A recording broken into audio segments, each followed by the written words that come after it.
बघा, मुख्यमंत्री फडणवीसांचा रवींद्र चव्हाणांना फोन आहे, प्रदेशाध्यक्षांना फोन आहे, महापालिका निवडणुकीतील यशाबद्दल अभिनंदन केलंय. अमित साटम यांचं अभिनंदन केल्यानंतर मुख्यमंत्र्यांनी रवींद्र चव्हाणांचं अभिनंदन केलेलं आहे.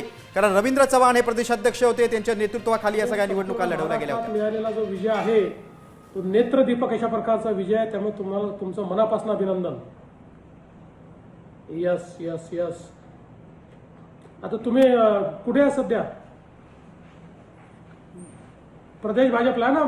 हा, यस यस, येतो येतो तिकडे, आम्ही थोड्या वेळाने येतो. चला, खूप शुभेच्छा तुम्हाला. माननीय अध्यक्ष महोदय रवींद्र चव्हाण साहेब, अभिनंदन तुमचं. फार फार तुमच्या नेतृत्वामध्ये संपूर्ण महाराष्ट्रात मिळालेला जो विजय आहे तो नेत्रदीपक अशा प्रकारचा विजय आहे, त्यामुळे तुम्हाला तुमचं मनापासून अभिनंदन. Yes yes yes. आता तुम्ही कुठे आहे सध्या? बघा, नेत्रदीपक यश तुम्ही मिळवलंय, रवींद्र चव्हाण तुमचं अभिनंदन, असं मुख्यमंत्री बोललेले.